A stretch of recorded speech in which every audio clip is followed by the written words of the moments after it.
এই মেয়ে, দাঁড়াও। শ্যামা চোখ খিচে থমকে দাঁড়ায়, পেছন ফিরে বুকে হাত রেখে বলল, আমি? ফিরোজ মাথা নেড়ে গম্ভীর গলায় বলল, হ্যাঁ। শ্যামার গলা শুকিয়ে যায়, জিভ দিয়ে ঠোঁট ভিজিয়ে ফিরোজের দিকে কয়েক পা এগিয়ে আসে। ফিরোজ তখনও শ্যামার দিকে তেজি চোখে তাকিয়ে, তার গলায় রাগের আভাস স্পষ্ট। তেতে উঠে গলায় বলল, সবসময় এমন তাকিয়ে থাকো কেন? এত তাকিয়ে কি দেখো? আমার গায়ে কি মধু মেখে রেখেছি? শ্যামা কি বলবে ভেবে পায় না। লোকটার কথাগুলো এত কর্কশ, তারপরেও কেন জানি তার এত ভালো লাগে। সে শুধু মাথা দুদিকে নাড়িয়ে না জানায়। শ্যামার এই নিশ্চুপতা রাগী ফিরোজের মাথা গরম করে দেয়। দাঁত কিরমিরিয়ে বলল, মেয়ে মানুষ এত নির্লজ্জ হয়? তোমাকে না দেখলে জানতাম না। শ্যামা কোনো কথা না বলে এক পলক ফিরোজকে দেখে, সাদা শার্ট ঘামে ভিজে একাকার, তারপরেও এই রোদে বসে আছে। এত কষ্ট করার মানে কি আছে এই রাজনীতিতে, তা শ্যামার মাথায় ঢোকে না। ফিরোজ বাইকের আয়নায় হাত দিয়ে পরিষ্কার করে শ্যামার দিকে কঠিন দৃষ্টি ফেলে তাকে দেখতে দেখতে বলল, এমনি ড্যাব করে তাকিয়ে থাকবে না। আর যদি এমন বেয়াদবি করো তো স্বপন কাকার কাছে বিচার দেব, যাও।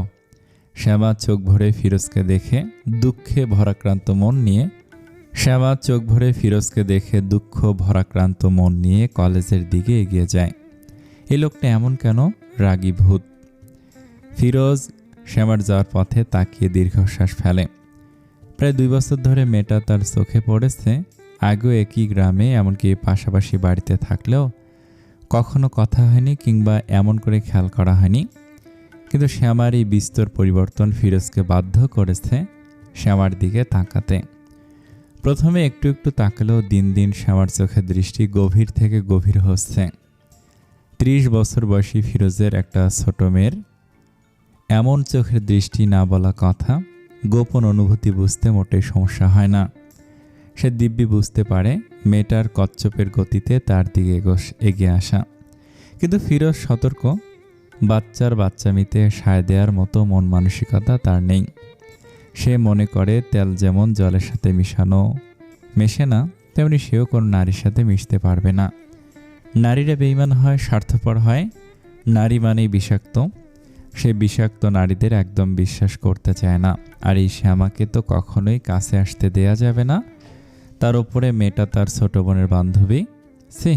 সি ফিরোজ অবাক হয়ে ভাবে, মেয়েদের স্বভাব চরিত্র এত খারাপ হয় কেন? বড় ভাইয়ের মতো কাউকে কি করে পছন্দ করে ফেলে? হ্যাঁ, শ্যামা তাকে এখনো এমন কিছু বলেনি, কিন্তু সে জানে এইটুকু না জানলে, না বুঝলে পুরুষ জনম বৃথা। শ্যামা দূরে দাঁড়ানো ফারিয়ার দিকে তাকায়, তারপর পিছু ফিরে আবারও এক পলক ফিরোজকে দেখে। লোকটা মোবাইলে নিজের সমস্ত মনোযোগ ঢেলে দিয়েছে। এই মনোযোগের ছিটে ফোঁটাও যদি শ্যামাকে দিত, তাহলে শ্যামার এই পাগল মন খানিক ঠান্ডা হতো। ফারিহা কাঁধের ব্যাগ টেনে টুনে ঠিক করে শ্যামার দিকে রাগি চোখে তাকিয়ে বলল, এতক্ষণে আসার সময় হলো? আসলাম তো। আমার ভাই তোকে কি বলল? শ্যামার অনুভূতি সম্পূর্ণ নিজের। এর মাতাল বাতাস কাউকে স্বর অনুমতি সে দেয় না। এমনকি প্রিয় বান্ধবী ফারিয়াও শ্যামার এই অনুভূতি সম্পর্কে অজ্ঞ। ফারিয়ার ভাইয়াকে দেখলে বুকে যে মাদল তালে প্রেমের ছন্দ বাজে, তা ফারিয়া জানে না। জানলে নিশ্চয়ই হাসি ঠাট্টা করত। সে ফারিয়ার দিকে তাকে মুচকি এসে বলল, কিছু না। ফারিয়া মাথা নেড়ে প্রতিবাদ করে বলল, আমি তো দেখলাম কি যেন বলল। শ্যামা ফারিয়ার মাথায় থাপ্পড় দিয়ে বলল, এটা তোর বড় ভাই? এই লোক কি বলবে বল? ফারিয়া ভাবুক গলায় বলল, কথা ঠিক, এই মানুষ কিছু বলার লোকও না। শ্যামা তাল মিলিয়ে বলল, গম্ভীর মানুষ, নিরামিষ। ফারিয়া প্রতিবাদ করে বলল, ভাইয়া মোটেও গম্ভীর না, খুবই মিষ্টি আর মিশুক। শ্যামা মুখ ভেঙচিয়ে বসল। মিশুক? কখনো কারোর সাথে ভালো করে কথা বলতে দেখেছিস? ফারিয়া অন্য মানুষকে হয়। রাস্তায় উঁচু নিচু ইটের কণায় পা রাখতে রাখতে বলল, ভাইয়া সবার সাথেই ভালো ব্যবহার করে, শুধুমাত্র মেয়েদের ছাড়া। ভাইয়া মেয়েদের প্রচণ্ড ঘৃণা করে। ফিরোজকে জানার জন্য শ্যামা মুখে থাকে, যে যা বলে সব গোগ্রাসে গিলে। ফারিয়ার কথা শুনে তার জানার আগ্রহ বাড়ে। ফারিয়াকে জিজ্ঞেস করে, কেন? ফারিয়া এই উত্তর দিতে ইচ্ছুক না, তাই তো কথা ঘোরায়। আস্তে করে এই প্রসঙ্গ পাল্টে বলল, পরীক্ষার তো আর মাত্র 15 দিন বাকি, সে খবর আছে? শ্যামা বুঝতে পারে ফারিয়া তাকে বলবে না, তাই মন খারাপ করে বলল, হ্যাঁ আছে, ফার্স্ট সেমিস্টার, চিন্তার কি আছে। মুরাদনগর আগে গ্রাম হলেও বর্তমানে এটা শহর হয়ে গেছে। চারিপাশে শহরের ছোঁয়ায় রঙিন হয়ে গ্রামের চিত্রখানি পাল্টে গেছে। মোহাম্মদ হকের বড় ছেলের নাম ফিরোজ। মুরাদনগর মার্কেটে ওনার খাবারের হোটেল আছে। মুরাদনগরের কলেজ রাস্তার চৌরাস্তার মোড়ে বাগদাদ হোটেল বেশ জনপ্রিয়।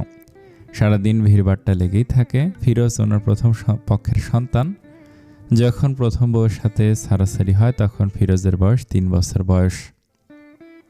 দ্বিতীয় বিয়ে করে এই আশা যে ছেলে বুঝি মা পাবে, কিন্তু ওনার খাতায় যোগ অঙ্ক মিলে না, বরং জীবন আরও বিষিয়ে যায়। দ্বিতীয় স্ত্রী রোজিনা, তার গর্ভে মোহাম্মদ হকের এক ছেলে ও এক মেয়ের জন্ম হয়। হোটেল থেকে ভালো পয়সা উপার্জন হয়, সচ্ছল পরিবার, কিন্তু ওনার যত চিন্তা সব ফিরোজকে নিয়ে। ছেলেটা বেখেয়ালি, রাগী, গম্ভীর, রাজনৈতিক পথে চলে গিয়েছে। বাসা থাকে কম, নিজের জীবন নিয়ে, ভবিষ্যৎ নিয়ে কোনো ভাবনা নেই। কিন্তু মোহাম্মদ হক চান যে তিনি বেঁচে থাকতে থাকতেই ফিরোজের একটা ব্যবস্থা করতে, কিন্তু এই ব্যাপারে ফিরোজের কোনো হেলদোল নেই। যদিও তিনি কয়েকবার এই প্রসঙ্গে কথা তুলেছেন, কিন্তু ফিরোজ হেসে উড়িয়ে দিয়েছে। মোহাম্মদ আলীও ফিরোজের সাথে কঠিন হতে পারেন না। ফিরোজ জন্মের পরেই তিনি বাবা হওয়ার স্বাদ পান। এই ছেলেটা তার প্রথম সন্তান। সব আবেগ, অনুভূতি, মায়া ফিরোজকে ঘিরেই বেশি। মাহীন ছেলেটাকে তিনি নতুন মায়ের আদর না দিতে পারলেও নিজের ভালোবাসার কমতি রাখেননি।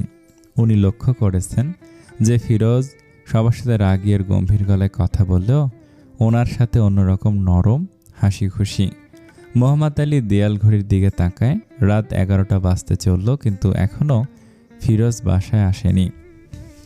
সবাই ঘুমিয়ে পড়লেও উনি ঘুমাননি। উপজেলার সামনে আজকে ঝামেলা হয়েছে। সেখানের প্রধান উপদেষ্টা ছিল ফিরোজ। ছেলেটা কেন বোঝে না রাজনীতি সবার জন্য নয়। রাজনীতি মানেই জীবনের রং ভিন্ন। মাঝে মাঝে জীবন শেষও হয়ে যায় বুঝি। মাঝে মাঝে জীবন শেষ হওয়ার ঝুঁকি থাকে। উনি চান না ফিরোজের জীবনটাও চোখের সামনে এভাবে শেষ হয়ে যাক। আজকে একটা সিদ্ধান্তে পৌঁছাতে হবে। ফিরোজ রাত 12টা নাগাদ বাড়ি ফেরে। কেচি গেট খুলে বাইকটা সিঁড়ির পাশে রেখে ভেতরে ঢুকে তার আব্বাকে সোফায় বসে থাকতে দেখে হেসে বলল, আব্বা এখনো ঘুমাননি? মোহাম্মদ আলী গলায় রাগ এনে বলল, জোয়ান ছেলে রাত বিরাতে বাইরে থাকলে কোনো বাবা ঘুমাতে পারে? ফিরোজ হাসে। মোহাম্মদ আলী সে হাসি মন ভরে দেখে। ছেলেটা এত সুন্দর, একদম ওনার আব্বার মতো হয়েছে। আব্বা মারা গেছে 30 বছর হলো। যেদিন ফিরোজ জন্ম নিল তার ঠিক 10 দিন আগে ওনার আব্বা পরলোকে গমন করে। আল্লাহ ফিরোজের মাঝে কি আবার ওনার আব্বার প্রতিচ্ছবি পাঠালেন? না হলে দেখতে এত মিল হলে হয় কিভাবে? ফিরোজ না ওনার আব্বার স্বয়ং দাঁড়িয়ে আছে। মাঝে মাঝে ওনার মনে হয় ফিরোজকে একটা তাবিজ কিনে দেওয়া দরকার, কার নজর লেগে যায় কিনা। পরক্ষণে নিজের ছেলে মানুষের চিন্তায় নিজেই হাসে। একমাত্র ছেলেমেয়ের মঙ্গল কামনা করেই মা বাবা যত আজগুবি চিন্তা মাথায় আনতে পারে। ফিরোজ তার আব্বার পাশে বসে বলল, এমপি সাহেব এসেছিল তাই দেরি হলো। এসব নেতাগিরি করে কি হবে? এমপির পিছনে ঘুরে কি জীবন চলবে? ফিরোজের গলা খানিক নিভে আসে। এসব আমার ভালো লাগে, তাছাড়া এসব তো নেড়াগিরি না। আমি ছাত্রলীগের সভাপতি, এই পদের আলাদা সম্মান আছে। মোহাম্মদ আলী নাক সিটকে বলল, কিসের সম্মান? এসব বাদ দাও আব্বা, আমার হোস্টেলে বসো, রোজগার করো। ফিরোজ তার চুলে হাত বুলিয়ে বলল, হোটেলে তো বসি, এমন বসে না, আমার মতো বসবি। আমার বয়স তো হচ্ছে না বলো, এবার আমি একটু বিশ্রাম নিতে চাই। ফিরোজ ওনার কথা পাত্তা দিল না, আস্তে করে বলল, আচ্ছা। মোহাম্মদ আলী ফিরোজের বাহুতে হাত রেখে বলল, বয়স তো কম হলো না, এবার একটা বিয়ে করে নে, দেখবে সব রাজনীতি থেকে ভালো লাগা অন্যদিকে চলে যাবে। বিয়ের প্রসঙ্গ আসতেই ফিরোজের মুখের ভাব শক্ত হয়। সোফা থেকে উঠে রুমের দিকে যেতে যেতে বলল, আমি এসব বিয়ে টিয়েতে নেই আব্বা, তার চেয়ে ভালো তামিমকেই বরং বিয়ে করান, নয়তো ফারিয়াকে বিয়ে দেন। তামিম মোহাম্মদ আলীর ছোট ছেলে। যে কিনা এবার মাস্টার্সে ভর্তি হলো, আর ফারিয়া এবার ইন্টার প্রথম বর্ষে পড়ে। মোহাম্মদ আলী হেরে যাওয়া চোখে ছেলের যাওয়ার পথে তাকিয়ে থাকেন। পিছন থেকে বলেন, রাতের খাবার খেয়ে যা। ফিরোজ দরজার সামনে দাঁড়িয়ে বলল, বললাম না এমপি সাহেব এসেছিল, ওনার পক্ষ থেকে রাতের খাবার হয়েছে। শ্যামা বালিশে মাথা রেখে কাত হয়ে চুপচাপ শুয়ে আছে, চোখের দৃষ্টি মোবাইলের স্ক্রিনে স্থির। ফোনের গ্যালারিতে ফিরোজের শতাধিক ছবি। সে হাতের আঙুল দিয়ে ফিরোজকে ছুঁয়ে দেয়, জুম করে ফিরোজের প্রতিটা অঙ্গ ভীষণ মায়া নিয়ে পর্যবেক্ষণ করে। ছবি দেখতে দেখতে শ্যামার শ্বাস ঘন হয়। কানে বাজে ফিরোজের আজকের বলা কথাটা, আমার গায়ে কি মধু মেখে রেখেছি। শ্যামা ফিক করে হেসে দেয়। মোবাইলে ফিরোজের ছবির দিকে স্থির চোখে তাকে বলল, আপনার গায়ে মধু মাখা কিনা জানা নেই, কিন্তু আপনি কাছে থাকলে চারদিকে মধুমাস মনে হয়। চারিদিকে বসন্তের হাওয়া আমাকে নাড়িয়ে দিয়ে যায়, কিন্তু যাকে ঘিরে মধুমাসের উত্তাল বাতাস বয় সে কখনো টের পায়নি, বরং চোখের বিষ দিয়ে আজন্ম মেরে ফেলে। শ্যামা ছবির কাছ থেকে মুখ নিয়ে ফিসফিস করে বলল, আপনি আমাকে এভাবে বিষ পান করালেন, কিন্তু নিরামিষের ওষুধ দিলেন না কেন? আমি যদি মরে যাই মধুমাসের মধুরানী হবে কে? শ্যামা মাথা ঘুরিয়ে উপজেলার আশেপাশে তাকায়। চোখে কাউকে দেখার আজন্ম তৃষ্ণা, কিন্তু তৃষা তো মিটছে না। আশেপাশে যে মধুমাসের রাজা নেই। হঠাৎ করেই শ্যামার মন ভীষণ খারাপ হয়, হু হু করে বুকটা মুচড়ে ওঠে। সবসময় যেখানে ফিরোজের বাইকটা স্ট্যান্ড করা থাকে, আজকে জায়গাটা ফাঁকা। তার নিজেকেও কেমন ফাঁকা ফাঁকা লাগছে। অকারণেই চোখ উপচে পানি আসতে চাইছে। তখনই সে দেখে তার ভাই আসছে। শ্যামাকে দেখে রিপন বাইকের গতি কমায়। উপজেলার সামনে একা বোনকে দাঁড়িয়ে থাকতে দেখে রিপনের ভুরু কুঁচকে যায়। পুরুষের আনাগোনা যেখানে বেশি, সেখানে তার বোনের কী কাজ বুঝতে পারে না। গলার স্বর না চাইতেও গম্ভীর হয়ে যায়। এখানে দাঁড়িয়ে আছিস কেন? রিপনকে দেখে শ্যামা ভয় পায়। ভাইকে কি বলবে জুৎসে উত্তর মুখে জোগাড় করতে পারল না। আমতা আমতা করে বলল, ফারিহা ভিতরে গেছে তাই দাঁড়িয়ে আছি। রিপন উপজেলার ভেতরের দিকে তাকায়। ভিতরে গিয়ে দাঁড়া। রাস্তায় বলদের মতো দাঁড়াতে হবে না, মানুষ খারাপ ভাববে। শ্যামা আস্তে করে উপজেলার গেট ডিঙে ভিতরে যায়। রিপন তখনও গেট দিয়ে তার দিকে তাকিয়ে আছে। সে কি করবে বুঝতে পারে না। ফারিয়া যেই রুমে ফিরোজের কাছে যায়, সে ফট করে সেই রুমে ঢুকে যায়। বোনকে ফারিয়ার কাছে দেখে রিপন আর দাঁড়ায় না, বাইক চালিয়ে বাজারের উদ্দেশ্যে চলে যায়। শ্যামা ভাইয়ের যাওয়ার দিকে লক্ষ্য করে স্বস্তির নিঃশ্বাস ফেলে রুমের চারপাশে নজর বোলাতে গা জুড়ে বয়ে যায় শীতল বাতাস। একজোড়া শক্ত কঠিন চোখের দৃষ্টি তার উপরে নিবদ্ধ। চেয়ারে হেলান দিয়ে এক হাত গালে ভর করে ফিরোজ তার দিকে তাকিয়ে আছে। শ্যামা এই লোকটাকে ভালোবাসলো কেন জানি ভীষণ ভয় পায়। ওনাকে দেখলে একদিকে যেমন ভালোবাসার ময়ূর নাচে, তেমনি ভয়ের ফোয়ারা হু হু করে বেড়ে যায়। ফিরোজের এই কঠিন দৃষ্টি দেখে শ্যামা ভয় পায়। হালকা হেসে নিজেকে নির্দোষ প্রমাণ করতে চায়। বোকার মতো মাথা দুদিকে নেড়ে বলল, ফিরোজ ভাই। ফিরোজ এতক্ষণ শ্যামার কর্মকাণ্ড দেখেছে। হুট করে রুমে প্রবেশ করে মেয়েটা কেমন করে তাকে দেখছে। সে শটান দাঁড়িয়ে যায়। শ্যামার কথা শ্যামার মুখে থাকতেই বলল, এখানে কি? শ্যামা কি উত্তর দেবে? সে কি বলবে? ফিরোজকে দেখতে তার বুক ঝড় বইছিল তাই এসেছে, নাকি রিপন ভাইয়ের কথা বলবে? শেষমেশ শ্যামা বলল, ওই ফারিয়াকে খুঁজতে এসেছি। ফিরোজ তীক্ষ্ণ চোখে শ্যামাকে পরখ করে বলল, ফারিয়া নানা বাড়িতে গেছে। শ্যামা জানে সে কথা, কিন্তু কোনো অজুহাত দিয়ে সে বাঁচতে হবে। ও জানতাম না ভাইয়া। ফিরোজ মুখের ভাব কঠিন করে বলল, ভাইয়া বলো আবার চোরা চোখেও তাকাও, মতলব কি তোমার? ফিরোজের কথায় শ্যামা ভেবাচাকা খেয়ে যায়। সে তাড়াতাড়ি মাথা নেড়ে বলল, কোনো মতলব নেই। ফিরোজ গলার স্বর গম্ভীর করে বলল, আমার বয়স কত জানো? শ্যামা জানে, কিন্তু কিছু না বলে ফিরোজের দিকে তাকালো। ফিরোজ বলল, 30। যদিও সংখ্যাটা বেশি, কিন্তু শ্যামার মাঝে কোনো চমকানোর রেশ দেখা গেল না। যেন সে জানতই আসলে ফিরোজের বয়স নিয়ে তার কোনো সমস্যা নেই। ভালোবাসে, এটাই বড় কথা। এর মধ্যে বয়স নিয়ে টানাটানি করার কি দরকার? সে চুপচাপ দাঁড়িয়ে থাকে। ফিরোজের রাগ হয়, এইটুকু বাচ্চা মেয়ে তার সাথে ভাব নিতে আসে। আশ্চর্যের কথা তো। সে ধমকে ওঠে, এই এমন ভাব নিচ্ছ কেন? ফিরোজের ধমকে শ্যামা কেঁপে ওঠে, মিনমিন করে বলে, আমি যাই, ক্লাস আছে। ফিরোজ ক্যাটকেটে গলায় বলল, আমার সামনে সব নাটক ফাটক করতে আসবে না, আর ভুল করে আমার দিকে তাকাবে না।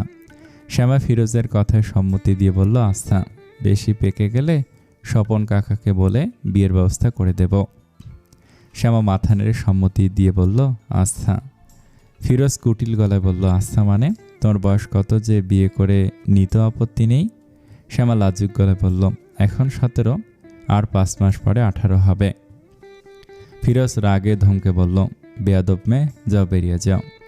শ্যামা ফিরোজের দিকে তাকিয়ে বলল, একটা কথা বলি? ফিরোজ শ্যামার দিকে তাকায়। শ্যামা বলল, আপনি এমন করে কথা বলেন কেন আমার সাথে? তোমার চোখের দৃষ্টি ভালো না, অসভ্য মেয়ে। ফিরোজের এমন কথায় শ্যামা হতভম্ব হয়ে যায়। সে অসভ্য? শ্যামাকে আবারও ড্যাব করে তাকিয়ে থাকতে দেখে ফিরোজ বলল, আজকে তোমার আব্বুর কাছে বিচার দিবই। শ্যামা আর কোনো কথা বলে না, মাথা নিচু করে বেরিয়ে যায়। ফিরোজ শ্যামার যাওয়ার দিকে তাকিয়ে থাকে। মেয়েটা কি পাগল? ফারিয়া তার সামনেই শ্যামাকে ফোন করে জানিয়ে দিয়েছে যে নানা বাড়ি যাচ্ছে, অথচ মেয়েটা কি সুন্দর মিথ্যা সাজিয়ে ফেলল। সে বুঝে যে তার জন্য শ্যামা প্রতিদিন অপেক্ষা করে। চুপি চুপি লুকিয়ে একটু দেখে যায়। ফিরোজ শ্যামার চোখের দিকে তাকালে দেখে নদীর মতো টলটলে দুটি চোখে কি আকুলতা, অথচ এই আকুলতার দিকে তাকিয়েও কেন জানি ফিরোজের মন নদীর জলে ভিজে না। নারীর প্রতি বিরূপ মনোভাবের কারণেই কোনো নারীকেই ভালো লাগে না। সব নারী কালপ্রিট। তার অভিধানে নারী মানেই ছলনাময়ী। শ্যামার বাবা স্বপন ইসলাম মুরাদনগর ডিয়ার স্কুলের ইংরেজি শিক্ষক। ভীষণ রাগী আর নিয়মমাফিক যার চলাফেরা। বাঁচতে হলে ভাত খেতে হবে, এটা যেমন উনি বিশ্বাস করেন, তেমনি বিএনপি হচ্ছে জনগণের জন্য আদর্শ নেতা, এটা শতগুণ বেশি বিশ্বাস করেন। যদিও আওয়ামী লীগ ক্ষমতায় আছে, কিন্তু ওনার সমর্থন নড়েনি। ভীষণভাবে উনি বিএনপির ভক্ত। বিএনপি নিয়ে কেউ বাজে কথা বললেই উনি রেগে যায়। শুধু রেগে যায় না, তর্কাতর্কি শুরু হয়।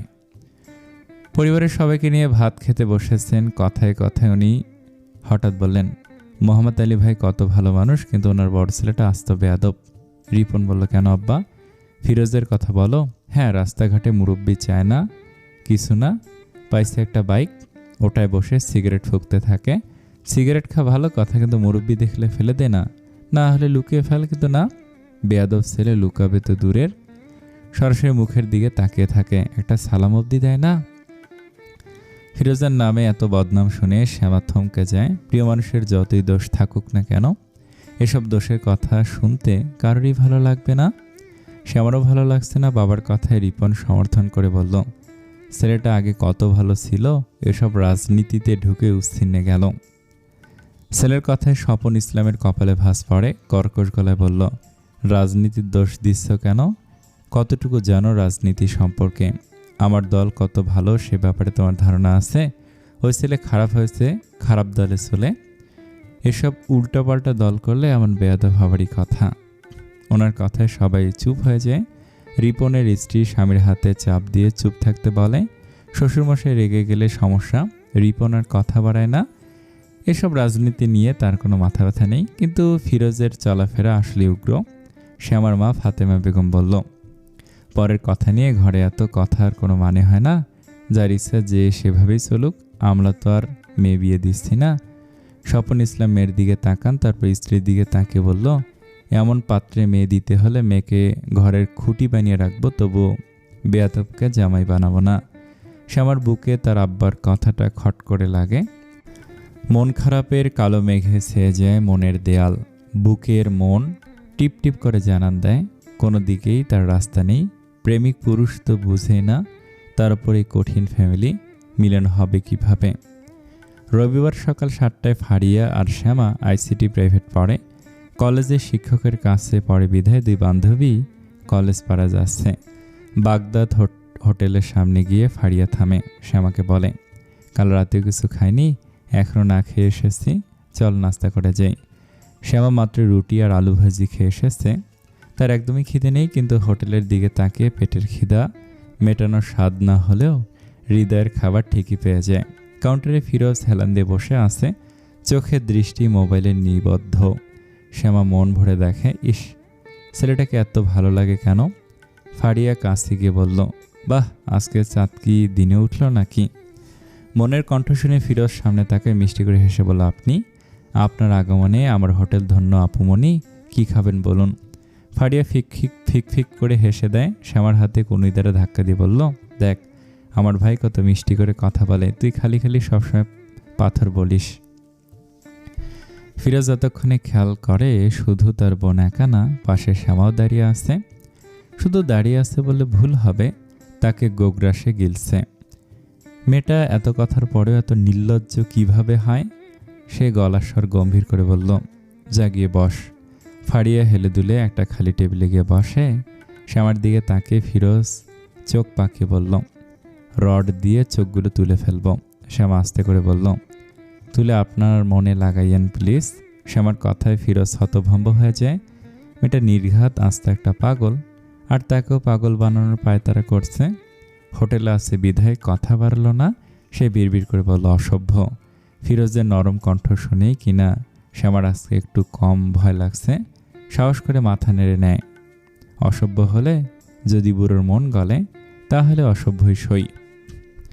রোজিনা বেগম টেবিলে বসে আছে, গলায় জোর লাগিয়ে হাঁক ডাক করে বলল, এই বাড়িতে কি বান্দি করে এনেছে নাকি? সব কাজও করব, আবার খাবার নিয়ে বসেও থাকবো? পেয়েছে কি আমাকে? তামিম ভার্সিটিতে যাবে, রেডি হয়ে নাস্তা সেরে নেয়। মায়ের দিকে তাকে বলল, আস্তে কথা বলো না আম্মা, ভাইয়ে ঘুমাচ্ছে। তামিমের কথা শুনে রোজিনা বেগমের মেজাজ আরও তেতে যায়। ঘুমাবে না কি করবে? মাগনা খানা পেলে নাভিতে তেল দিয়ে ঘুমাতে সমস্যা কি? মায়ের কথা তামিমের পছন্দ হয় না। মুখে বিরক্তির ছোঁয়া ফুটিয়ে বলল, ভাইয়া যা করে সেটাও একটা কাজ। তাছাড়া হোটেলেও তো বসে। হোটেলে বসার দরকার কি? আর তোকেও বলি, এসব মাস্টার টাস্টার্স করলে কি হবে? তোর আব্বা বেঁচে থাকতে হোটেলটাকে নিজের আয়ত্তে নিয়ে আয়, সারা জীবন আর বাঁচার চিন্তা করতে হবে না। তামিম অবাক হয়ে বলল, হোটেল একা আমার নামে আনবো কেন? ভাইয়াও এর ভাগিদার। উল্টাপাল্টা কথা বলো না তো। রোজিনা বেগম মন খারাপ করে বলল, তোরা আমার নিজের সন্তান, এটা বিশ্বাস করতে কষ্ট হয়। নিজের ভালো মন্দ আর বুঝলি না। আরে সৎ ভাই কখনো আপন হয় না, সুযোগ বুঝে কোপ মারবেই। তাই সময় থাকতেই তো সব নিজের করে নিবি। সৎ ভাই করবে না। তোমার সৎ হতে পারে, কিন্তু আমার রক্তের ভাই। ভাই আমাকে কত ভালোবাসে তুমি জানো? তামিম উঠে যায়। রোজিনা মাথা নেড়ে বিজ্ঞের মতো করে বলল, এগুলো ভালোবাসা না, এগুলো হলো নাটক। সম্পত্তির বোয়াল মাছের কোর ফিরত যাই নিব, দেখিস। তামিম আর কথা বাড়ায় না। মায়ের এই ব্যাপারটা তার খারাপ লাগে। সেই ছোটবেলা থেকে দেখে আসছে ভাইয়ের প্রতি মায়ের এই অবহেলা। সে যখন বুঝতো তখন দেখতো তার মা ফিরোজকে কারণে অকারণেই মারে। এরপর ফিরোজ পাল্টে গেল, নিজেকে গুটিয়ে নিল নিজের দুনিয়ায়। কিন্তু রোজিনা বেগম পাল্টায়নি। উনি সারাক্ষণ ঘ্যান করতেই থাকে। ফিরোজ যতক্ষণ বাসায় থাকে ওনার কথা বলার মাত্রা বেড়ে যায়। সারাক্ষণ খুঁচিয়ে কথা বলে। ফিরোজ বিছানায় শুয়ে চুপচাপ সিলিংয়ের দিকে তাকিয়ে আছে। রোজিনা বেগমের চিৎকার চেঁচামেচির কারণে ঘুম ভেঙে গেছে। আর এটা প্রতিদিনই হয়। রোজিনা বেগমের প্রত্যেকটা কথা কর্ণগোচর হয়েছে। ছোটবেলায় এসব কথা শুনলে মন খারাপ হতো, চুপচাপ কান্না করত। তারপর শুনতে শুনতে অভ্যাস হয়ে গেছে। মাঝে মাঝে তার খুব অভিমান হয়, যদি তার মায়ের এত কাহিনী করার ছিল তাহলে জন্মের সময় সে মারা গেলেই পারত। মা ছাড়া একটা বাচ্চার জীবন যে কতটা দুর্বিষহ সেটা নিজে উপলব্ধি করা ছাড়া কেউ কখনো বুঝবে না। রোজিনা বেগম তাকে কম কষ্ট দেননি। আগের পুরনো কথা মনে হলে ফিরোজ ঠিক থাকতে পারে না। তার রূপ ব্যবহার সবই পাল্টে যাবে। সে তো কবে এই বাড়ি ছেড়ে চলে যেত, কিন্তু একজনের জন্যই যে যেতে পারছে না, আর সেই ব্যক্তিটা হলো মোহাম্মদ আলী। উনি যে ফিরোজকে কি পরিমাণে ভালোবাসেন তা ফিরোজ কেন পরিবারের প্রত্যেকটা মানুষই জানে। ফিরোজের মা চলে যাওয়ার পরে তার আব্বা বিয়ে করতে চায়নি, কিন্তু সংসার সামলে ব্যবসা সামলে পুরুষ মানুষ কুলিয়ে ওঠে না। যতই হোক নারীর মতো করে সংসার সামলানো কি সোজা কথা? তাছাড়া ফিরোজ ছোট থেকে যত্ন নিতে হয়, সবাই পরামর্শ দেয়। বিয়ে করার জন্য অনেক ভেবেচিন্তে উনি রোজিনাকে বিয়ে করে। বিয়ের প্রথম কয়দিন ফিরোজকে আদর যত্ন করলেও আস্তে আস্তে পাল্টে যায়। সৎ ছেলে আপন হয় না ভেবে ফিরোজকে কষ্ট দিতে থাকে। তখন মোহাম্মদ আলী ফিরোজকে আগলে নেয়, পরম মমতায় বুকে নিয়ে রেখেছেন। ফিরোজ তার আব্বাকে ভীষণ ভালোবাসে। ফিরোজ চোখ বন্ধ করে থাকে, তখন ফারিয়া আসে, মিহি গলায় ডাকে, ভাইয়া। ফিরোজ চোখ খুলে তাকায়, টেনশনের কারণে কিনা চোখ দুটো লাল হয়ে আছে। আলগোছে বিছানায় উঠে বসে বোনের দিকে তাকিয়ে হাসি মুখে কথা বলতে গেলেও থেমে যায়। দরজায় বিড়াল ছানার মতো আরেকজন দাঁড়িয়ে আছে, চোখে মুখে নদীর মতো ঢেউ। তার বোনের ওপর খুব রাগ হলো। আরেকজনকে নিয়ে এই সাত সকালে কেউ ভাইয়ের ঘরে আসে? মেয়েটা বড়ই হয়েছে, আক্কেল হয়নি। ফিরোজের গলার স্বর গম্ভীর হয়ে যায়, কি চাই? ফারিয়া শ্যামার হাত ধরে টেনে ভেতরে আনে, ফিস করে বলল, আমার ভাই মানে তোর ভাই? এত ভয় পেতে হয়? শ্যামা থমকে যায়, লজ্জা লজ্জা চোখে ফিরোজকে দেখে। কালো ট্রাউজার পরে খালি গায়ে বসে আছে, দুধে আলতা গায়ে কালো পশমগুলো নিবিড়ভাবে লেপ্টে আছে। ইস, কি সুন্দর মানুষটা! ফিরোজকে আগে কখনো সে খালি গায়ে দেখেনি। নিপুণভাবে পশম জড়িয়ে আছে। শ্যামার হাত নিষ্পিস করে ওঠে, একটু ছুঁয়ে দেখতে লোভ হয়। নিজের এমন বেসামাল ইচ্ছায় সে নিজেই লজ্জা পায়। আজকাল ফিরোজকে দেখলে মনের ভিতর যে উত্তাল ঝড় বয়, তা যদি ফিরোজ জানতো তাহলে কি হতো? নির্ঘাত আব্বার কাছেই বিচার দিত। শ্যামা ফারিয়ার কথায় মনে মনে হাসে আর বলে, ওরে ফারুরে, তোর ভাই যে আমার কোন লেভেলের ভাই লাগে তা যদি জানতি তাহলে আর টেনে ঘরে ঢুকাতি না। ভাইয়ের কথায় ফারিয়া মিষ্টি করে হেসে বলল, 1000 টাকা দিতে পারবে? ফিরোজ তীক্ষ্ণ চোখে শ্যামাকে দেখছে। শ্যামার চোখের দৃষ্টি তার বুকে। সে হকচকিয়ে যায়, এত নির্লজ্জ মেয়ে হয়? শ্যামার চোখের দৃষ্টি অনুসরণ করে খাটের পাশের চেয়ার থেকে তোয়ালে টেনে গায়ে জড়িয়ে নেয়। এই মেয়ের মাথায় নির্ঘাত সমস্যা আছে। টাকা কেন? ফারিয়া মাথা দুলিয়ে বাচ্চাদের মতো বলল, সব ফ্রেন্ডরা মিলে একটু খাওয়ার আয়োজন করব। আমি টাকা দিলে কি লাভ, আমাকে খাওয়াবি? ফারিয়া অতি উৎসাহের সহিত বলল, অবশ্যই, তোমাকে অগ্রিম দাওয়াত, কালকে দুপুরেই। ফিরোজ উঠে দাঁড়ায়, লম্বা চওড়া পেটানো শরীর, সাদা তোয়ালেটা জড়ানো। তাকে দেখতে খুবই আদুরে লাগছে। সে আমার ইচ্ছে করছে তোয়ালেটার ভিতরে ঢুকে যেতে। লোকটা যে কবে তার হবে? এত মধুর সমাহার নিয়ে বসলে মধুর দিকে না তাকিয়ে পারা যায়? মধুরাজের মধুরানী হতে বুকে তোলপাড় হয়, নিঃশ্বাস ভারী হয়ে আসে। হাত দিয়ে শক্ত করে ব্যাগ খামচে ধরে। ফিরোজ ওয়ার্ড্রোব থেকে মানি ব্যাগ বের করে ফারিয়াকে টাকা দিয়ে বলল, যা। ফারিয়া হাসি মুখে শ্যামার দিকে তাকে বলল, বলেছিলাম না ভাইয়া দেবেই, তুই খালি খালি ভয় পাচ্ছিলি। ফারিয়ার কথায় ফিরোজ শ্যামার দিকে পূর্ণ দৃষ্টিতে তাকায়। কফি কালার বোরকা গায়ে টিপটিপ করে তাকেই দেখছে। তার বোনটা আস্ত গাধা। শ্যামা ভয় পায় নাকি কি পায় না সেটা এখনো বোঝে না। গলার স্বর কর্কশ করে বলল, আমার রুমে যাকে তাকে নিয়ে ঢুকবি না, মনে থাকে যেন। ফিরোজের কথাটা শ্যামার বুকে কাটার মতো বিধে। সরাসরি না বললেও সূক্ষ্ম অপমানে গা নেতিয়ে যায়। না চাইতেও চোখের কোণে চিকচিক করা পানির দেখা মেলে। চোখের দৃষ্টি এলোমেলো ফেলে নিজেকে সামলায়। ফারিয়া কিছু বলার আগে রুম থেকে বেরিয়ে যায়। ফারিয়া শ্যামার যাওয়ার দিকে তাকে বলল, শ্যামা, কথাটাই মাইন্ড করেছে। ফিরোজের এসবে পাত্তা নেই। কোনো আকর্ষণ কিংবা টান সে কোনো মেয়ের প্রতি অনুভব করে না। সে গম্ভীর গলায় বলল, মাইন্ড করলে আমার কি, যা বলেছে মনে রাখিস। শ্যামা কাঁদছে। অন্য কারো কথাও এত আঘাত লাগে না যতটা না প্রিয় মানুষের কথায় লাগে। প্রিয় মানুষের করা সামান্য কথা বুকে যে কি পরিমাণ আঘাত করে তা বলা মুশকিল। ফিরোজের এমন কথায় শ্যামার খারাপ লেগেছে। লোকটা বোধহয় বুঝে শ্যামার দুর্বলতা, তাই তো এমন করে। ফারিয়া আসার আগে নিজেকে স্বাভাবিক করে নেয়। ফারিয়া আসলে দুজনে পাশাপাশি হাঁটে। ফারিয়া কিছুক্ষণ পরে বলল, ভাইয়ের কথা কিছু মনে করিস না। শ্যামা হেসে বলল, তোর ভাইয়ের কথায় মনে করার কি আছে, গাধা। ফারিয়া ভুরু কুঁচকে বলল, গাধাকে? আমি নাকি আমার ভাই? তোর ভাই। আমার ভাই কি করলো? কেমন করে কথা বলে, এই তোর ভাইয়ের ভাব বেশি, তাই না? শ্যামার কথায় ফারিয়া খিলখিল করে হাসে। আমার ভাই দেখতে ঠিক রাজকুমারের মতো, তো আমার ভাইয়ের ভাব হবে না? ভাব কার হবে শুনি, হিরো আলমের? ফারিয়ার কথা শুনে শ্যামা কিছু বলে না। সে নিজে এটা মানে যে ফিরোজ খুবই সুন্দর। তার চোখে কোনো কমতি ধরা পড়ে না, শুধু একটাই সমস্যা, খুব গম্ভীর আর পাথর কঠিন মন। এর পরের দিন দুপুরে ফারিয়া উপজেলায় আসে, হাতে খাবারের প্যাকেট। ভাইয়ের হাতে ধরিয়ে বলল, তোমার জন্য এনেছি, ঝটপট খেয়ে নাও। ফিরোজ হাসি মুখে খাবার হাতে নেয়। বোনের দিকে পানির বোতল দেখে বলল, পাশের রুমে ফিল্টার আছে, পানি নিয়ে আয়। ফারিয়া পানি আনতে গেলে ফিরোজ খেয়াল করলো দরজায় শ্যামা দাঁড়িয়ে। আজকে সামনে আসছে না। ফিরোজ গলা স্বর উঁচু করে ডাকলো, শ্যামা। ফিরোজের কালকের অপমান এখনও শ্যামার মনে দাগ কেটে আছে। তাই তো সে ভেতরে যায়নি। এই লোককে ভুলতে পারলে মসজিদে 500 টাকা দেবে বলে নিয়ত করেছে, কিন্তু পাগল মন এই নিয়তের বিপক্ষে সে চায় ফিরোজের সঙ্গ। হঠাৎ ফিরোজের কণ্ঠ শুনে শ্যামা চমকে যায়, উকি দিয়ে ভেতরের দিকে তাকায়। ফিরোজ এদিকে তাকিয়ে আছে।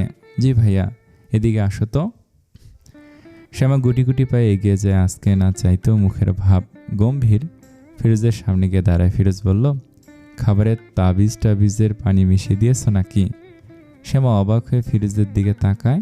এসব করব কেন? তুই ভালো জানো আপনাকে তাবিজ করে বসে আনতে হবে নাকি? মতলব কি বোঝা যায়? শ্যামা এতটাও ফেলনা নয় যে তাবিজ করে। ফিরোজ কঠিন চোখে তাকিয়ে বলল, কি? বাকি কথাটা শেষ করো, আপনি বেশি বুঝেন। আমি চূড়ান্ত পর্যায়ে খারাপ মেয়ে। শ্যামা অপলক ফিরোজকে দেখে বলল, আমি খারাপ? ফিরোজ নিচু গলায় বলল, ভালো মেয়েরা ছেলেদের খালি বুকের দিকে তাকায় না, ছেলেরা মেয়েদের সামনে এমন বুক দেখে রাখলে তাকাবেই। এমন মানে? শ্যামা লাজুক হেসে বলল, সুন্দর আদুরে মধুর মতো। ফিরোজ হতভম্ব হয়ে তাকিয়ে থাকে। এটা মেয়ে নাকি অন্য কিছু? আর সব লজ্জা কি গুলতি দিয়ে নদীতে ভাসিয়ে দিয়েছে? শ্যামার মা ফাতেমা বেগম রাতে শ্যামাকে খাইয়ে দিচ্ছে। মেয়েটার পরীক্ষার আর মাত্র 3 দিন বাকি। সারা বছর টই টই করে ঘুরে পরীক্ষার আগে পুরো বই পানি দিয়ে গিলে ফেলার বৃথা চেষ্টা করছে। মেয়েটা পরে এতই ব্যস্ত যে রাতের খাবারও নাকি খাবে না। অগত্যা ফাতেমা বেগমই খাবার নিয়ে শ্যামার রুমে আসে। শ্যামা বিড়বিড় করে পা নাড়িয়ে পড়ছে আর ফাঁকে ফাঁকে খাবার মুখে নিচ্ছে। ফাতেমা বেগম মেয়ের দিকে পূর্ণ দৃষ্টিতে তাকায়। শ্যামার যেন হঠাৎ করেই গায়ে গতরে কেমন ভরাট ভাব এসে গেছে। অতিরিক্ত ফর্সা না হলে উজ্জ্বল শ্যামলা। শ্যামা যে কারোরই নজর কাড়তে সক্ষম। বড় চোখ দুটো দিয়ে যখন চারদিকে মায়া মায়া চোখে তাকায় তখন কি যে মিষ্টি লাগে। মেয়েটার জন্য ইদানিং খুব বেশি সম্বন্ধ আসছে। ফাতেমা বেগম ওনার স্বামীকে বলেছেন চুপিসারে পাত্রের খোঁজ খবর নিতে। সবসময় ভালো ঘর থেকে সম্বন্ধ আসে না। তাছাড়া মেয়েদের এই বয়সে বেশি উজ্জ্বল লাগে, তাই এই বয়সে বিয়ে দিয়ে দেওয়াই ভালো। আজকালকার মেয়ে তো আর বলা যায় না কখন কি করে ফেলে। এমনিতেই এখনও শ্যামার এমন কোনো কিছু চোখে পড়েনি। শ্যামা পড়ার ফাঁকে মায়ের দিকে তাকায়। তার আম্মাকে এক দৃষ্টিতে তাকিয়ে থাকতে দেখে বলল, কি দেখো মা? ফাতেমা বেগম বলল, কিছু না, কলেজে যাওয়ার সময় এখন থেকে নিকাব লাগিয়ে যাবি। শ্যামা অবাক হয়ে বলল, কেন? ফাতেমা বেগম মিষ্টি করে হাসেন। মানুষের নজর খারাপ জিনিস। শ্যামা হেসে ফেলে, তোমার মেয়ে কি এতই রূপবতী যে নজর লাগবে? ফাতেমা বেগম থুতু দিয়ে বলল, তো কি ধবধবা সাদা হলেই যে সুন্দর হয় না? সুন্দর হওয়ার জন্য মায়াবী একটা মুখ থাকলে যথেষ্ট। শ্যামা হাসে। সে নিজেও জানেন সে সুন্দর, সবার নজর কাড়তে সক্ষম, কিন্তু সেই সৌন্দর্যের কোনো ফায়দা লুটতে পারছে না। ফিরোজের যেন শ্যামার সৌন্দর্য ভালো লাগার দৃষ্টি কিছুই চোখে পড়ছে না। এত অবহেলা কেন তার প্রতি? শ্যামা ভাবে, ফিরোজ কি তাকে এমন অবজ্ঞা করে নাকি সব মেয়েদের কি? আচ্ছা, ফিরোজের কোনো গার্লফ্রেন্ড আছে? শ্যামার মাথায় নতুন পোকা কিলবিল করে ওঠে। যদি ফিরোজের প্রেমিকা থাকে তো শ্যামার নরম মন এই ব্যাপারটা মানতে পারে না। নিজের আন্দাজের ওপর ভিত্তি করে কোনো রকম সত্যতা যাচাই না করেই অবুজ বালিকার চোখ ভরে আসে পানিতে। বেকুল যন্ত্রণায় ছটফটিয়ে ওঠে হৃদয়। মোবাইল হাতে নিয়ে ফিরোজের ফেসবুক প্রোফাইলে ঢোকে। মাথার কাছে সবুজ বাতিটা জলজল করে লক্ষ্য রেখে বুক ভর্তি সাহস নিয়ে মেসেজ করলো, ফিরোজ ভাই। ফিরোজ তখন বাইকে। মেসেজের শব্দে পায়ের সাথে লাগোয়া মোবাইল ভাইব্রেট করে ওঠে। সে পাত্তা দেয় না।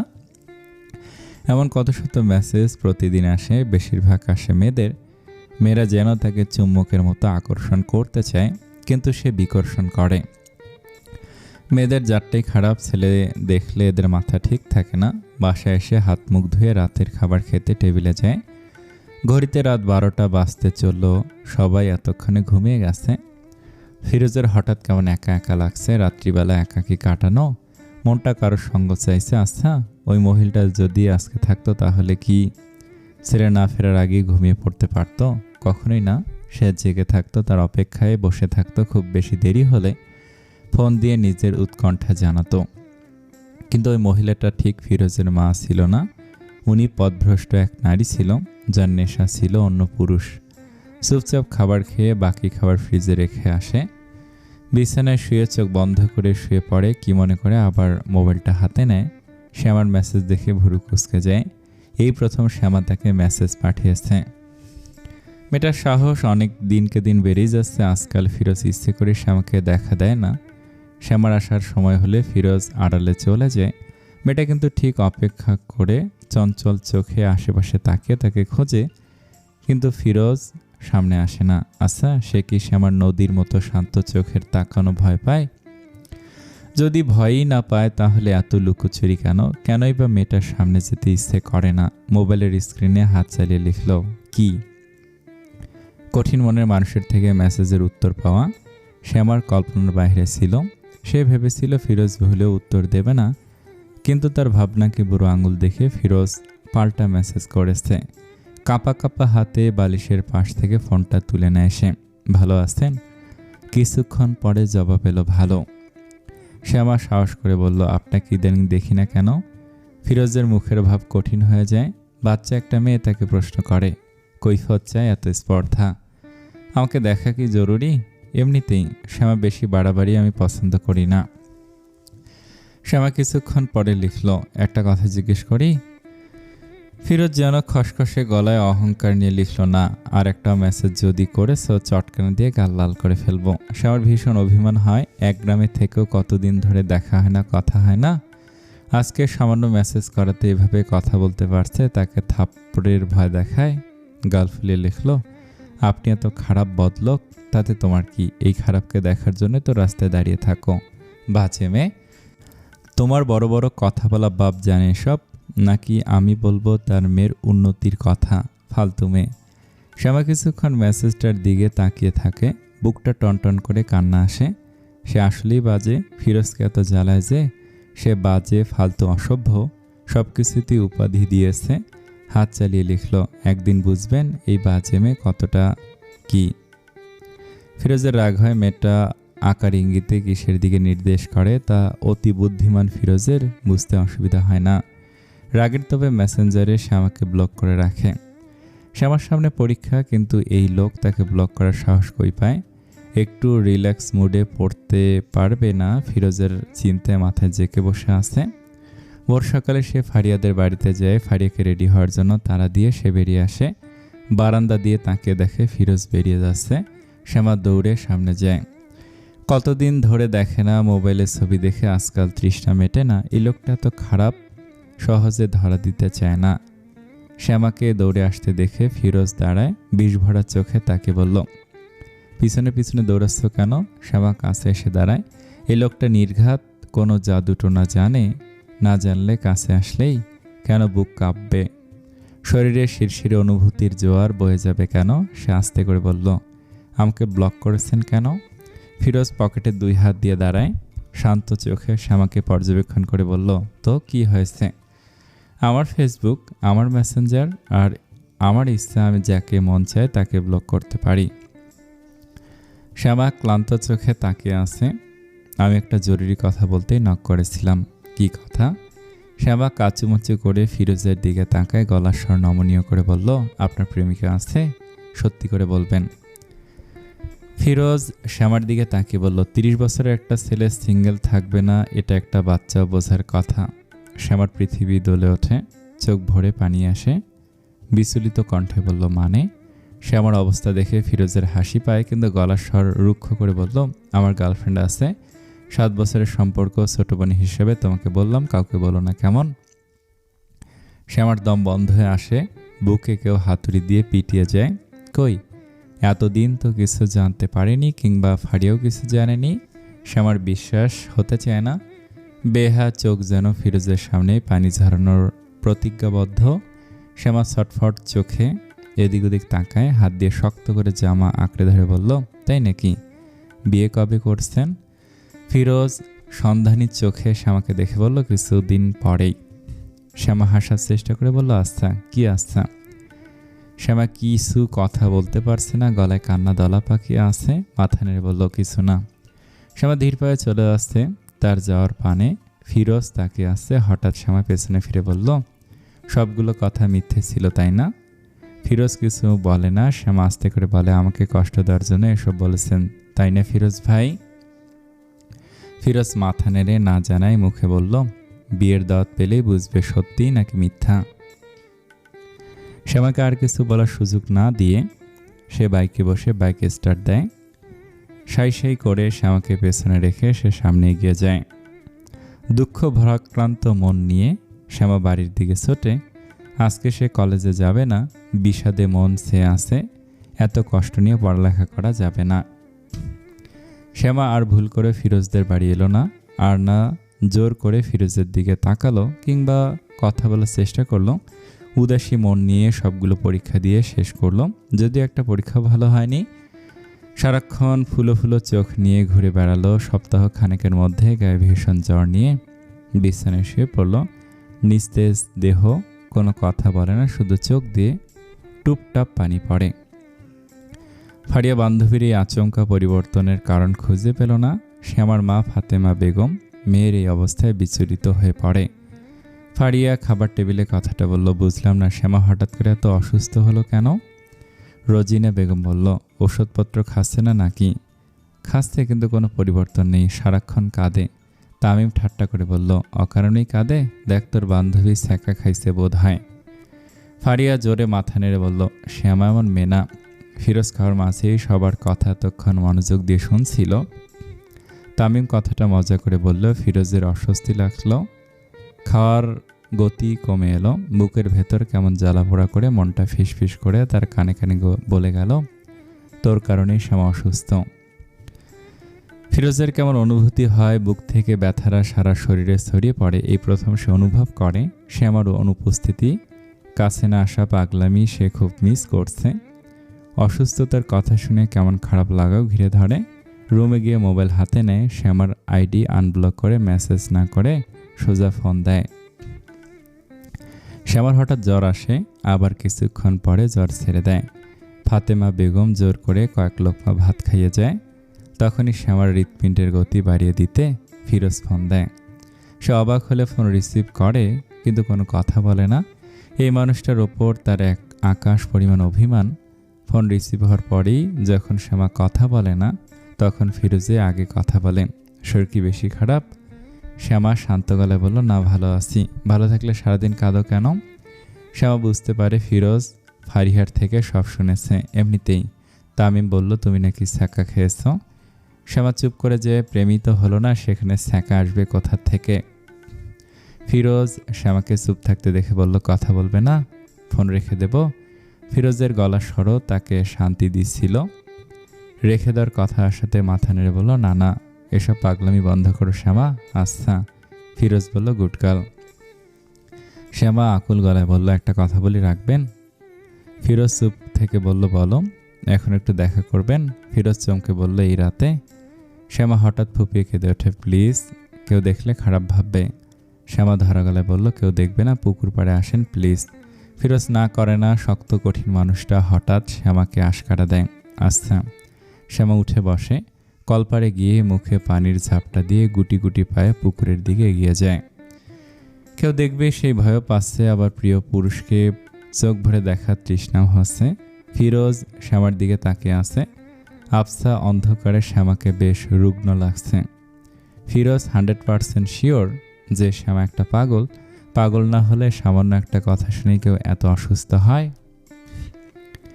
শ্যামা অপলক তাকিয়ে আছে। উঁচু লম্বা মানুষটা চাঁদের হালকা আলো গায়ে মেখে দাঁড়িয়ে আছে। এই মানুষটারও নাকি প্রিয় মানুষ আছে। মানুষটা তার হবার না, এটা ভাবতেই শ্যামার কান্না আসে। ফিরোজ আস্তে করে বলল, কি হয়েছে বলো? শ্যামা মাথা নেড়ে ফুপিয়ে কেঁদে দেয়। বিড়বিড় করে বলল, শান্তি লাগে না। শ্যামার কান্না দেখতে ফিরোজেরও একটু ভালো লাগছে না। কোনোভাবে মেয়েটার সাথে শক্ত হতে পারছে না কেন। শ্যামা ফিরোজের দিকে তাকিয়ে থাকে, তারপর কিছু না বলে হঠাৎ করে ফিরোজকে জড়িয়ে ধরে। শক্ত করে শার্ট আঁকড়ে ধরে বলল, একটু প্লিজ, আর কখনো কিছু চাইব না। শ্যামার এমন কাজে ফিরোজ থমকে যায়, বুকের কাঁপন হঠাৎ করেই বাড়ে দ্বিগুণ। 30 বছরের জীবনে এই প্রথম কোনো মেয়ে তাকে এতটা নিবিড়ভাবে আলিঙ্গন করল। দম আটকে আসা শরীর মৃদু কেঁপে ওঠে। শ্যামা ধীর গলায় বলল, একটু শান্তি নেই প্লিজ। ফিরোজ শ্যামাকে ছাড়াতে চায়। ছাড়ো শ্যামা, মরে যাব। হঠাৎ ফিরোজের রাগ হয়, বেশি বাড়াবাড়ি করা পছন্দ হয় না, ধাক্কা দিয়ে শ্যামাকে সরিয়ে দেয়। শ্যামা কিছু বলার আগে তার গালে বলিষ্ঠ হাতের থাপ্পড় দিয়ে বলল, এটা বেশি বাড়াবাড়ি ছিল শ্যামা, আমি এতটা সাহস দেইনি। শ্যামা ফিরোজের দিকে তাকিয়ে কান্নারত গলায় এই প্রথমবারের মতো ফিস ফিস করে বলল, ভালোবাসি, খুব ভালোবাসি। শ্যামাকে সেখানে রেখে ফিরোজ হনহন করে বাড়ির দিকে হাঁটে। বুকে কেমনতর ব্যথায় চিরচিরিয়ে উঠছে। এই ব্যথার সাথে সে সম্পূর্ণ অপরিচিত। বাড়িতে গিয়ে সোজা বিছানায় চলে যায়। ফিরোজ চোখ বন্ধ করে সব ভুলতে চায়, কিন্তু কিছুই ভুলতে পারে না। তার মনে হয় শ্যামার নরম গায়ের আদরে স্পর্শ এখনও তার বুক জুড়ে লেগে আছে। ফিরোজের এই প্রথম কেমন হাঁসফাঁস লাগে, দম বন্ধ করা অসহ্যকর অনুভূতি হয়। সে বিড়বিড় করে বলল, এই যন্ত্রণার একমাত্র কারণ শ্যামা। ফিরোজের মনে হচ্ছে শ্যামাকে থাপ্পড় দেওয়া উচিত হয়নি। মেয়েটাকে কেমন অসুস্থ দেখাচ্ছিল, তার উপর সে মারল। খারাপ লাগায় তার মন ছেয়ে গেল। না মারলেও হতো, একটু কড়া করে ধমক দিলেই পারত। শ্যামা চুপচাপ বাসায় আসে। তাদের কাঠের 4 চালা ঘর, ঘরের সামনে লাগোয়া লম্বা বারান্দা। বারান্দার দুই পাশে 2টা রুম আছে, যার একটা রুম শ্যামার জন্য বরাদ্দ। কেউ কিছু টের পাওয়ার আগে শ্যামা চুপচাপ তার রুমে ঢুকে যায়। তারপর বিছানায় শুয়ে হাউমাউ করে কেঁদে দেয়। আজকে ফিরোজের আঘাত তার শরীরে না, মনে দাগ কেটে গেছে। চোখ বন্ধ করে নিজের বেহায়াপনা থামানোর প্রতিজ্ঞা করে। পরক্ষণে মনটা চিৎকার করে ফিরোজকে চায়। শ্যামা বুঝতে পারে না, আশেপাশে এত ছেলে থাকতে মনটা কেন এমন পুরুষে আটকাবে যার কিনা পাথরের মন। এই মনকে আয়ত্তে আনবে কিভাবে? নিজের অনুভূতির খাতা এভাবে খুলে দেওয়ার পরেও যে ছেলে বুঝে না, তাকে আর কিভাবে বোঝানো যায়? এত বৃতৃষ্ণা কেন তার প্রতি? দুহাত বুকে জড়িয়ে শ্যামা শ্বাস টেনে নেয়। মনে হচ্ছে সে এখনও ফিরোজের গায়ের মিষ্টি ঘ্রাণটা পাচ্ছে। শ্যামা তার হাত দুটো চোখের সামনে আনে। এই হাত দিয়ে সে ফিরোজকে আঁকড়ে ধরেছিল। তারপর পাগলের মতো হাতে চুমু খায়। বিড়বিড় করে বলল, আপনি এত কঠিন কেন? আমার আকুল হৃদয়ের আবেদন কেন বুঝেন না? আপনাকে যে এত ভালোবাসি তা কি বুঝেন না? বোধহয় আমি মারা যাব আপনাকে না পেলে। আমার এই জীবন বৃথা। একটু জড়িয়েই তো ধরেছিলাম, তাই বলে এভাবে আঘাত করবেন? একটু মায়া লাগেনি? এত নিষ্ঠুর কেন আপনি? সে আমার ভীষণ অভিমান হয়। এই পুরুষটার ওপর তার 7 জনমের অভিমান ভর করে। সে নিজেও মানে যে আজকে জড়িয়ে ধরা উচিত হয়নি, কিন্তু তখন নির্জন পুকুর পাড়ে প্রিয় মানুষকে দেখে আর স্থির থাকতে পারেনি। কিভাবে যেন এক আকাশ সাহস তার বুকে জমা হয়, আর সে ফিরোজকে আঁকড়ে ধরেছে। আর এমন কাজ করাতেই ফিরোজ রেগে তাকে থাপ্পড় দিয়েছে। সে কখনো ভাবেনি ফিরোজ এত রাতে তার ডাকে সাড়া দিতে আসবে, কিন্তু এসেছে। আর সে কিনা পাগলের মতো কাজ করে ব্যাপারটা আরও ঘেঁটে দিল। শ্যামা লজ্জায় বালিশে মুখ লুকায়। তারপর থেকে শ্যামা আর ফিরোজদের বাড়িতে যায় না, সোজা কলেজে যায়। তারপর কলেজ থেকে বাড়ি ফিরে দূর থেকে ফিরোজকে দেখলো, কাছে গিয়ে ভুলেও মুখ তুলে তাকায় না। সেদিন জড়িয়ে ধরার পর থেকে লজ্জায় সে তাকাতে পারে না। শুনেছে প্রিয় মানুষকে জড়িয়ে ধরলে আরও নিবিড় করে বুকে মিশে নেয়। সেখানে তাকে থাপ্পড় দিয়েছে এই লজ্জা অপমানে। শ্যামা চুপসে গেছে, কিন্তু ফিরোজকে মন ভরে দেখার স্বাদ ছাড়তে পারেনি। মোবাইলে ছবির সাথে সারাক্ষণ কথা বলেছে। মোবাইলের স্ক্রিনে গালের সাথে লাগিয়ে ঘুমিয়েছে। এই যে এখন ফাড়িয়ে ফিরোজের বাইকে করে আসছে, তাকে বলেছে উপজেলার মোড়ে থাকতে। সে কথা মতো সেখানে দাঁড়িয়ে আছে। ফিরোজ কাছে এসে বাইক থামায়। ফাড়িয়া কলম কিনতে পাশের দোকানে যায়। শ্যামা তখনও মাথা নিচু করে দাঁড়িয়ে আছে। ফিরোজ গভীর চোখে শ্যামার দিকে তাকায়। বাহ, মেয়েটা তাকাচ্ছে না তার দিকে, ভুল করেও তাকাচ্ছে না। বুকে আগুন লাগে। এখন ভালো মানুষই সাজা হচ্ছে। ফিরোজ নিজেও জানে না আজকাল হুট করে শ্যামাকে কেন তার মনে পড়ে। চোখ বন্ধ করলেই কেন চোখের পর্দায় এই এলোমেলো মেয়েটা উপস্থিত হয়। সেদিন মেয়েটা তার কাছে অনুভূতির প্রকাশ করে ফেলেছিল, আর ফিরোজ সেই ডাকে সাড়া দেয়নি। আসলে তার কেন জানি এসব ভালো লাগে না। তাছাড়া শ্যামা কত ছোট, তার ছোট বোনের বান্ধবী হয়, এসব চিপ ব্যাপার ভাবলেই খারাপ লাগে। সেদিনের পর থেকে সে শ্যামাকে সরি বলতে চাইছিল, থাপ্পড় দেওয়া উচিত হয়নি সেটা বলতে চেয়েছে, কিন্তু শ্যামা তার সামনে আসেনি, কেমন লুকিয়ে চুরিয়ে বেড়ায়। আজকে সুযোগ পাওয়াতে ফিরোজ বাইক থেকে নেমে এগিয়ে আসে। কি খবর শ্যামা? ফিরোজের মুখে কিছু শুনবে ভাবতে পারেনি। শ্যামা অবাক হয়ে তাকে আস্তে করে বলল, ভালো। ফিরোজ শ্যামাকে লক্ষ্য করে, আমাদের বাড়িতে যাও না কেন? শ্যামা কিছুক্ষণ চুপ থেকে বলল, এমনি। এমনি নাকি পছন্দ পাল্টে গেছে? শ্যামা অবাক হয়ে বলল, পছন্দ পাল্টাবে কেন? ফিরোজ আস্তে করে বলল, আর তাকাও না যে, তাই বললাম। আপনি পছন্দ করেন না বলেই তাকাই না।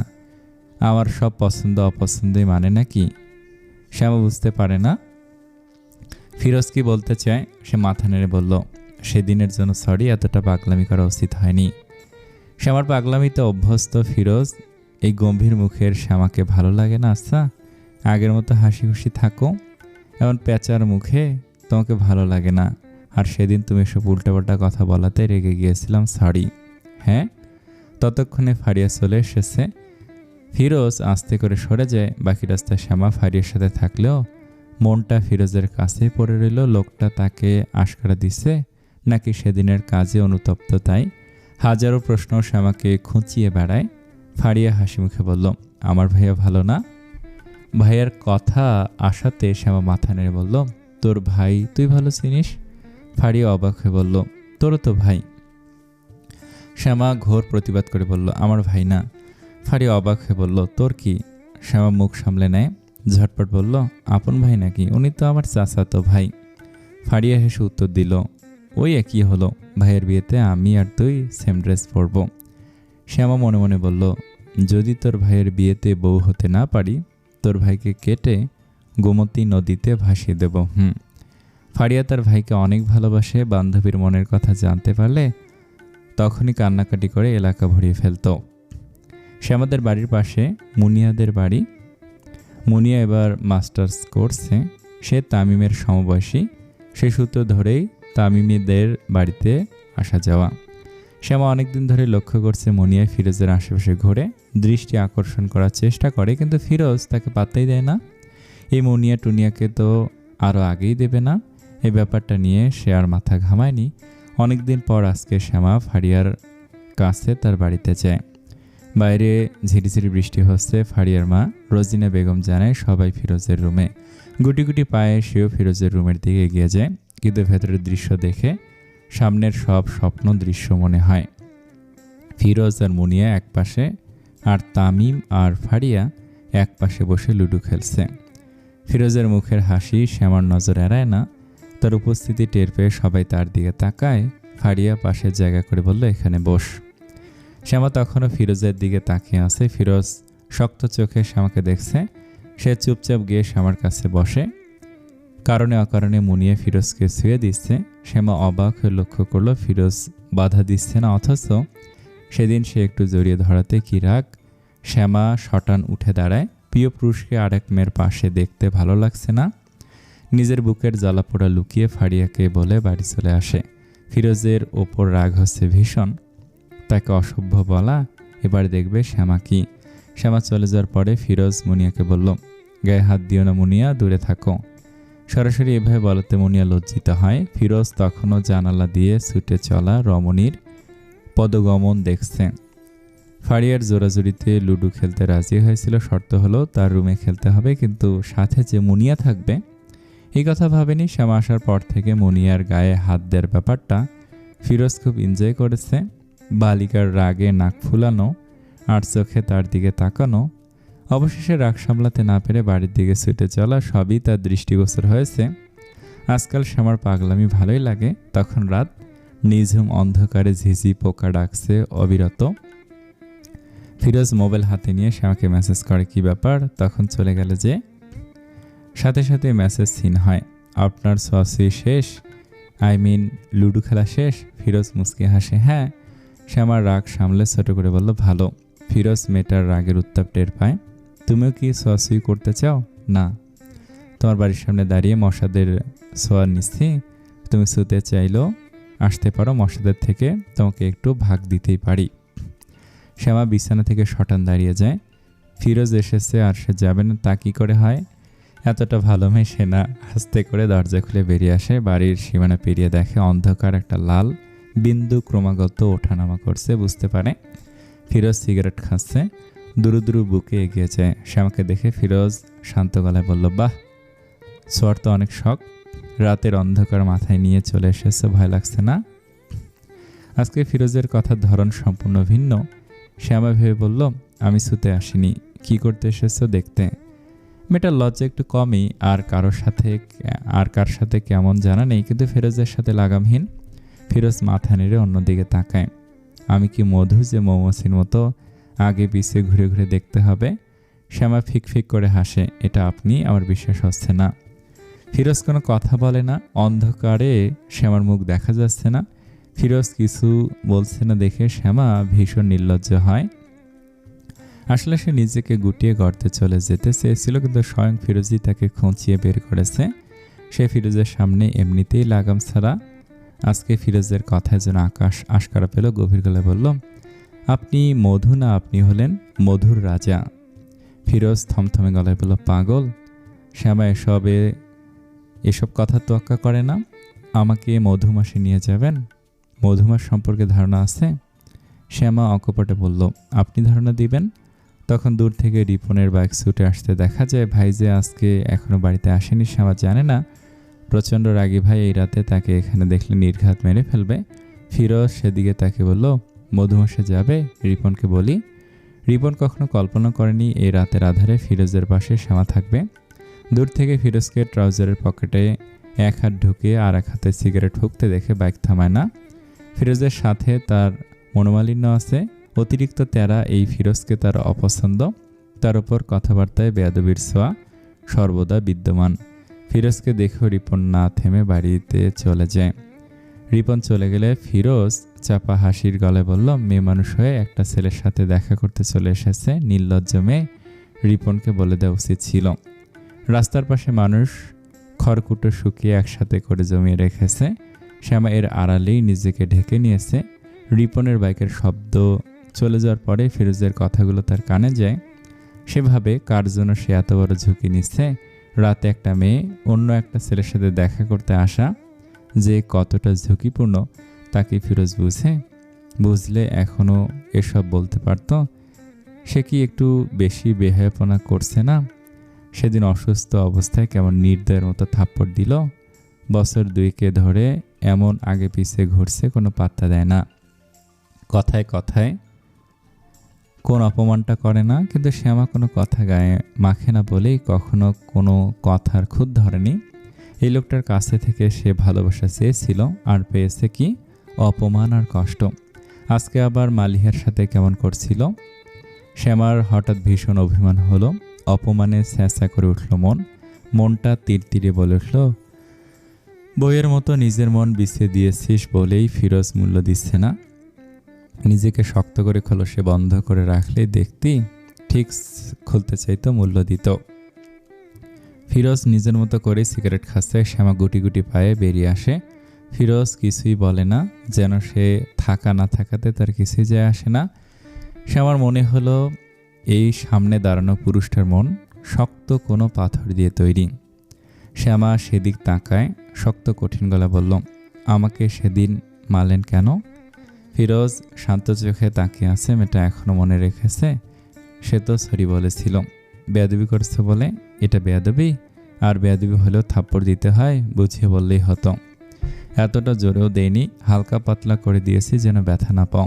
তুমি জানো আমি মেয়েদের পছন্দ করি না। শ্যামার ঠোঁট চেপে মুচকে এসে বলল, মুনি আপু মেয়ে না?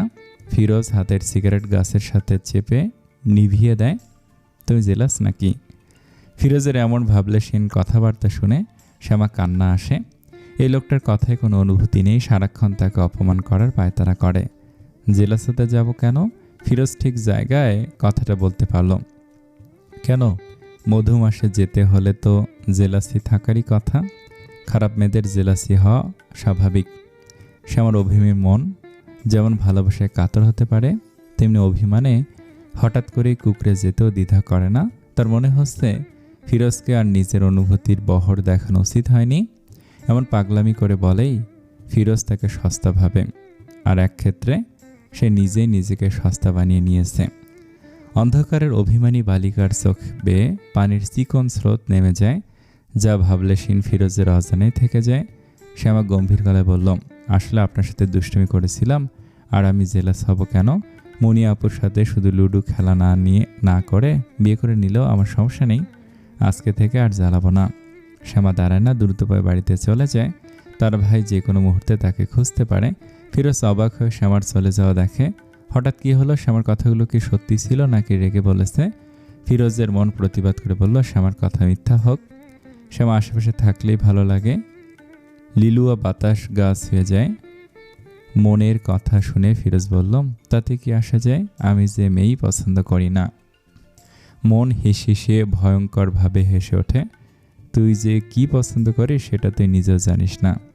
আর জ্বালাবো না। ফিরোজ মাথা নেড়ে হাঁটতে হাঁটতে বললেই হলো জ্বালাবে না। আর না জ্বালালেই কি আমার কচু হবে? আমাকে ভয় দেখায়। যদিও ফিরোজ বলল কচু হবে, কিন্তু তারই কি যেন হয়ে গেল। শ্যামাকে দেখার আশায় বুকে কেমনতর খরা লাগে, হাঁসফাঁস করে, কিন্তু এর কারণ খুঁজে পায় না। ফিরোজ বুঝল না কি কারণে শ্যামা এমন করছে। ফিরোজের মন ঠোঁট বাঁকিয়ে হাসে, এটাই তো চেয়েছিলি? ফিরোজ নিজের মনের প্রশ্নের উত্তর খুঁজে বেড়ায়। সে কি শ্যামাকে দূরে সরাতেই চেয়েছে? তাহলে এমন ছটফট লাগছে কেন?